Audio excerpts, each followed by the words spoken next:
श्रीमद्भागवत महापुराणं द्वितीयस्कन्धः अथ सप्तमोऽध्यायः भगवानது திருவிளையாடல்கள் ब्रह्म उवाच यत्रोद्यतः क्षितितलोत्तरणाय बिभ्रत् क्रौडीं तनुं सकलयज्ञमयीमनन्तः अन्तर्महार्णव उपागतमादिदैत्यं तं दंश्रयाद्रिमिव वज्रधरोद्धदार जातो रुचेरजनयत्सु यमान् सुयज्ञ आहुतिसूनुरमरानत दक्षिणायां लोकत्रयस्य महतीमहरद्यतार्थिं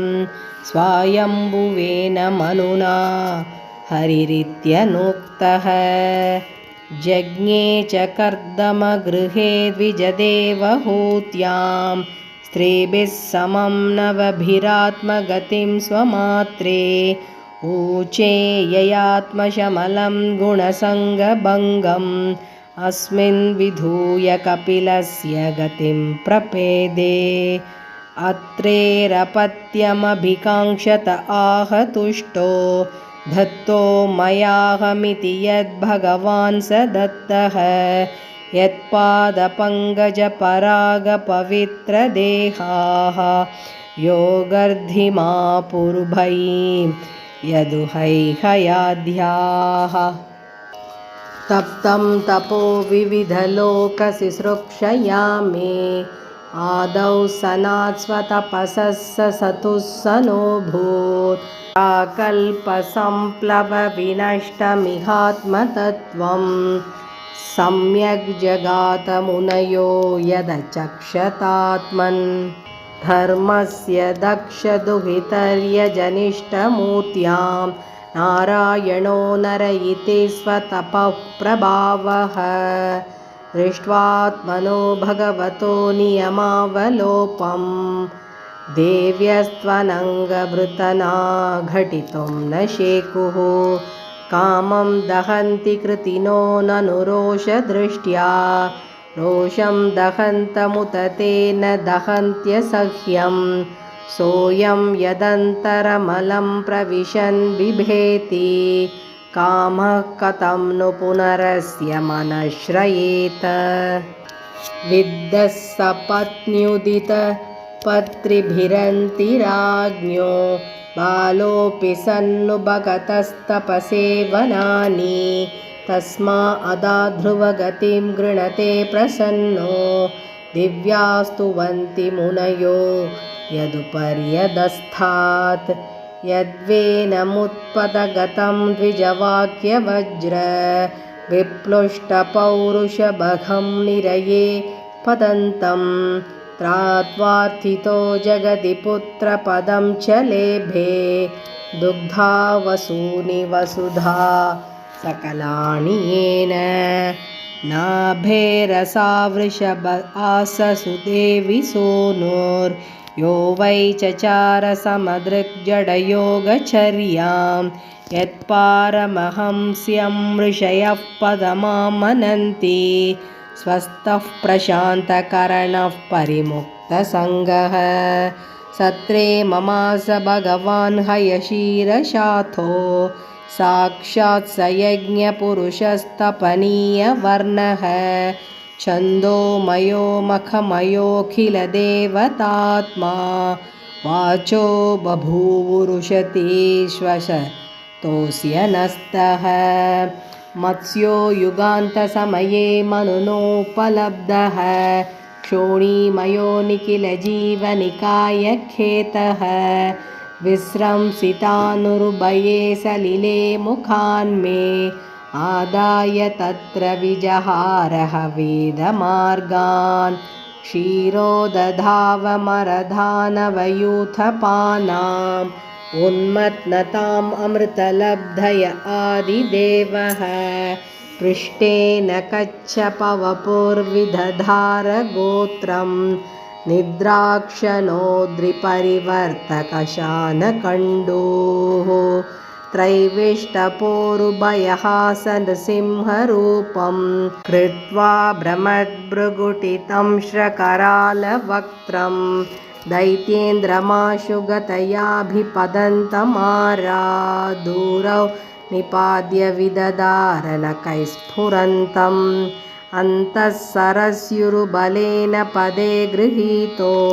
राहेण यूतपदिरम्बुजहस्त आर्थः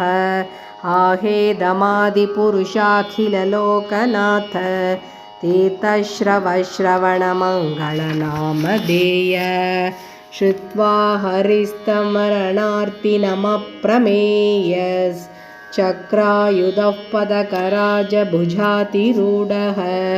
चक्रेण नक्रवदनं विनिपाट्य तस्माद् हस्ते प्रगृह्य भगवान् कृपयोजहार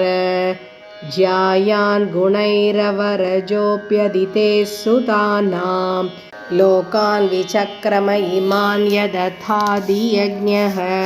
क्ष्मां वामनेन जगृहे त्रिपदच्छलेन याज्ञामृते पदि चरन् प्रभुभिर्न चाल्यः नार्थो बलेरयमुरुक्रमपादशौचम् आपशिखाधृतवतो विबुधाधिपत्यं यो वै प्रतेश्रुतमृतेन चिकीर्षदन्यत् आत्मानमङ्गशिरसा हरये भीमेने तुभ्यं च नारदभृशं भगवान् विवृद्धभावेन साधु परितुष्ट उवाच योगं ज्ञानं च भागवतमात्मसतत्त्वदीपं यद्वासुदेवशरणाविदुरं च सैव चक्रं च दिक्ष्वविहतं दशसु स्वतेजो मन्वन्तरेषु मनुवंशधरो बिभर्धि दुष्टेषु राजसुदमं व्यदधात् स्वकीर्तिं सत्ये त्रिपृष्ठ उशतीं प्रतयंश्चरित्रैः धन्वन्तरिश्च भगवान् स्वयमेव कीर्तिर्नाम्ना नृणां पुरुरुजां रुज आशुहन्ति यज्ञे च भागममृतायुरवावरुन्ध आयुश्च वेदमनुशास्त्यवतीर्य लोके क्षत्रं क्षयाय विधिनोपभृतं महात्मा ब्रह्मदृगुज्जितपथं नरकार्तिलिप्सु उद्धन्त्यसाववणिकण्टकमुग्रवीर्यस्त्रिसप्तकृत्व उरुधार परश्वदेन अस्मत्प्रसादसुमुखः कलया कलेशः इक्ष्वाकुवंश अवतीर्य गुरो निदेशे तिष्ठन् वनं सदयितानुज आविवेश यस्मिन् विरुध्य दशकन्धर आर्तिमार्चत् यस्मा अदादुदधिरूढभयाङ्गवेपो मार्गं सपद्यरिपुरं हरवद्दिधक्षोः धूरे सुहृन्मतितरोषशुशो न दृष्ट्या तातप्यमानमकरोरगणक्रचक्रः वक्षस्थलस्पर्शरुग्णमहेन्द्रवाह दन्दैर्विडम्बितकगुब्जुष ऊढहासं सद्यो सुभिः सह विनेष्यति दारहर्तोर्विस्फूर्जितैर्धनुष उच्चरतोऽधिसैन्ये भूमे सुरेतरवरुतविमर्दितायाः क्लेशव्ययाय कलयासितकृष्णकेशः जातः करिष्यति जनानुपलक्ष्य मार्गः कर्माणि चात्ममहिमोपनिबन्धनानि तोकेन जीवहरणं यदुलौकिकायास्त्रैमासिकस्य च पदाशकटोपवृत्तः यद्रिङ्गतान्तरगतेन दिवि स्पृशोर्वा उन्मूलनं त्वितरतार्जुनयोर्न भाव्यम् यद्वै व्रजे व्रजपशून् विशतो यपीतान् बालांस्त्वजीवयदनुग्रहदृष्टिवृष्ट्या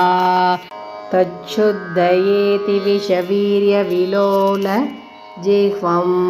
उच्चाडयिष्यदुरगं विहरन् हृदिन्यां तत्कर्म दिव्यमिव यन्निशि निश्शयानं दावाग्निना शुचिवने परिदह्यमाने उन्नेष्यति व्रजमतो वसितान्तकालं नेत्रे पिधाय सबलो नदिगम्य वीर्यः गृह्णीत यद्यदुपबन्धममुष्य माता शुल्बं सुतस्य न तु तत्तदमुष्यमाति यजृम्भतोऽस्य वदने भुवनानि गोपी संवीक्ष्य शङ्कितमना प्रतिबोधितासीत् नन्दं च मोक्ष्यति भयात् वरुणस्य पाशात् गोपान् बिलेषु पिहितान् मयसूनुना च अन्यापृतं निशिशयानमतिश्रमेण लोकं विकुण्ठमुपनेष्यति गोकुलं स्म गोपैर्मखे प्रतिहते व्रजविप्लवाय देवेऽभिवर्षति पशून् कृपया रिरक्षुः धर्तोचिलीन्द्रमिव 7 दिनानि 7 वर्षो महीद्रमनगै ककरे सलीलं क्रीडन् वने निशि निशाकररश्मिगौर्यां रासोन्मुखः कलपदायतमूर्छितेन उद्दीपितस्मररुजां व्रजभृद्वधूनां हर्तुर्हरिष्यति शिरो धनदानुकस्य ये च प्रलम्ब करधर्दुरकेश्यरिष्ट मल्लेबकंसयवणाः कुजबौण्ड्रकात्याः अन्ये च शाल्वकपिबल्वलदन्तवक्त्र सप्तोक्षसम्बरविधूरतरुक्मिमुख्याः एवामृते समितिशालिन आतचापाः काम्बोजमत्स्य कुरुकैकयसृञ्जयाद्याः यास्यन्त्यदर्शनमलं फलपार्थभीमव्याजाह्वयेन हरिणा निलयं तदीयं कालेन मीलितदधियां वमृश्य नृणाम् स्तोकायुषां स्वनिगमो बत दूरपारः आविर्हितस्त्वनुयुगं स हि सत्यवत्यां वेदद्रुमं विटपशो विभजिष्यति स्मः देवद्विषां निगमवर्त्मनि निष्ठितानां भूर्भिर्मयेन विहिताभिरदृश्यतुर्भिः लोकान्गतामतिविमोहमतिप्रलोभं वेषं विधाय बहुभाष्यत औपधर्म्यं यर्ह्यालयेष्वपि सतां न हरेः कथा स्युः पाकण्टिनो द्विजजना वृषला नृदेवाः स्वाहा स्वदा वषडिति स्म गिरो न यत्र शास्ता भविष्यति कलेर्भगवान् युगान्ते सर्गे तपोहमृषयो न वये प्रजेशाः स्थाने च धर्ममखमन्वमरावनीशाः अन्ते त्वधर्महरमण्युवसाशुराध्याः मायाविभूतय इमा पुरुषक्तिभाजः विष्णोर्नो वीर्यगणनां कथमोर्हतीह यः पार्थिवान्यपि कविर्विममे रजांसि चस्कं यस्वरं हससास्खलदातृपृष्ठं यस्मात्रिसाम्यसदनाधुरुकम्पयानं नान्दं विदाम्यहममीमुनयोग्रजास्ते मायाबलस्य पुरुषस्य कुथोपरे ये गायन् गुणान् दशशतानन आदिदेवः शेषोऽधुनापि समवस्यति नास्य पारं येषां स एव भगवान् दययेदनन्तः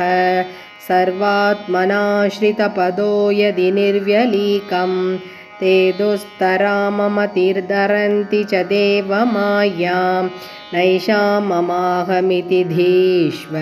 शृगालपक्ष्ये वेदाहमङ्गपरमस्य हि योगमायां यूयं भवश्च भगवान् तदैत्यवर्यः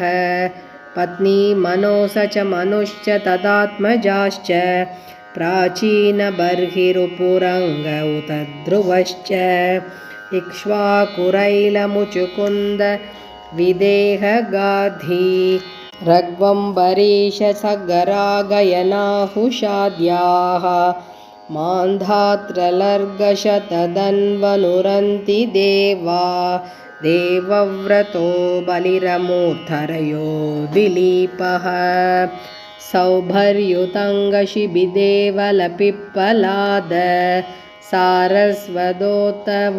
पराशरभूरिशेनाः